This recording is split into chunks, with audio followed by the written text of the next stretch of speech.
far.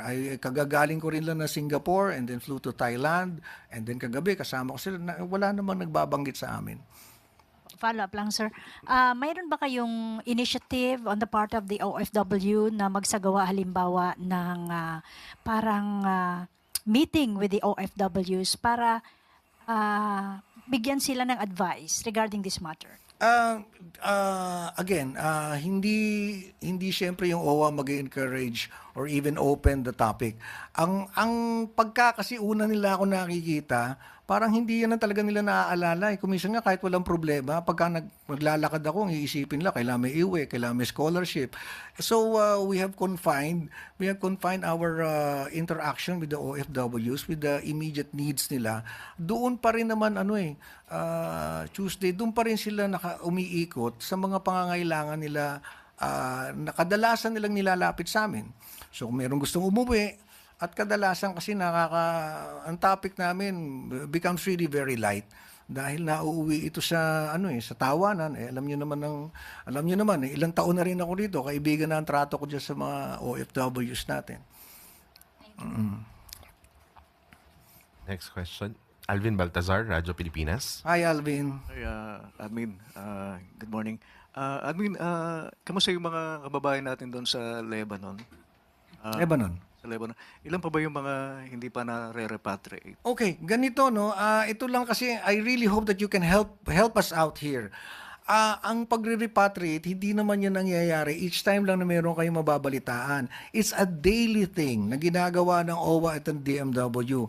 Laging meron tayong naiuwi pa tatlo-tatlo, pa 20, hindi yan tumitigil. So if there are calls for repatriation, all they need to do is to get in touch with the DMW, OWA, or the DFA, and immediately, napo-provide natin yan kaagad. Basta ang doon sila lumapit sa amin. Kasi yung kadalasan, alam mo, sa Facebook sila lumalapit. Pagka sa Facebook, hahanapin pa namin. So, kailangan lang. The 1348 hotline works. Sir, yung sa air ambulance, magkano yung naging ginugol ng gobyerno doon? Ito umabot ng mga $47,000. Kaya sa mga ganyang gastusin, hindi na natin iniisip kung malaki. As I mentioned, ang instructions lang sa amin at ang aming pangkaraniwang nararamdaman, it becomes second nature to people from OWA and DMW and DFA. Pag kami nangailangan, tulungan mo na kaagad. And I really hope that kayo rin, pagka tumatawag sa amin, wala naman, hindi naman kami tumitingin sa oras. We will immediately respond. Sir lang clarification lang doon sa OWA brewed coffee. Yes. Libre yun, ano? Yes, libre yun. Madalas nga yan, nagugulat sila na wala palang bayad. Kasi nga, nasanay tayo, pagka pinagkape ka, bibigyan ka lang ng cup, di ba? Tsaka yung stirrer na kahoy. Dito hindi. Ang gusto namin maramdaman ng mga OFW, sa kahit na sino, pag pumasok ka doon, premium ang ibibigay sa'yo. Para naman damang-dama mo na hindi ka tinipid. Thank you. Thank you po, Admin. Do you have questions for Admin Ignacio? I really hope that na makita nyo yung aming bagong bubuksan sa Hong Kong. Ang tagal ko na rin dito, but what I want to share with you is not only the services that we do every day, it's the feeling na tumubo na sa amin yung each time an OFW comes to you and say thank you. Especially the seafarers, whom I discovered ang pinaka-emosyonal. Lalaki ng katawan, sila pa yung nauunang umiiyak.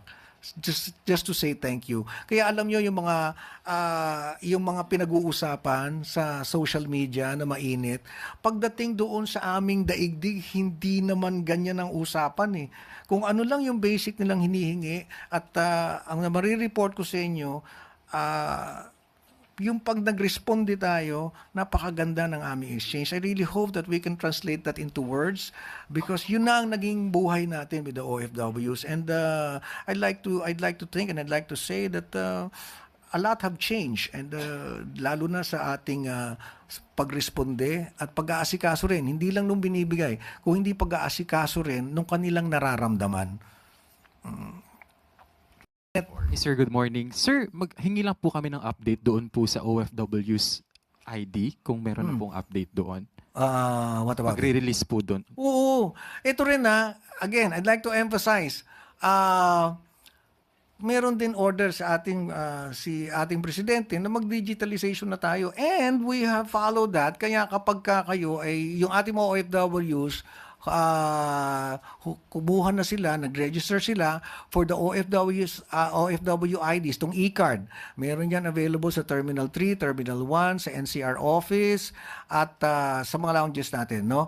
Ito, bibigyan ka na ng digital copy. So, sa cellphone mo pa lang, meron ka na. And meron ka pa rin ng card, which takes about 5 minutes. 5 minutes, matagal na yon, naiinip na yon. And doon din sa mga pinupuntahan naming bansa, like ito, we're going to Hong Kong, right? Dadali namin yung machine para yung di mga taga Hong Kong, mabigyan natin ng mga e-cards. And same thing happened when we were in Taiwan. Kung pwede lang namin kayong sinasama. And also in Japan, kasi yung saya, yun ang gusto kong maramdaman nyo at ma-experience which is the prime reason why kung tinatanong nyo, hindi kami napapagod. Thank you. I hope I brought you some good vibes for the day. Salamat.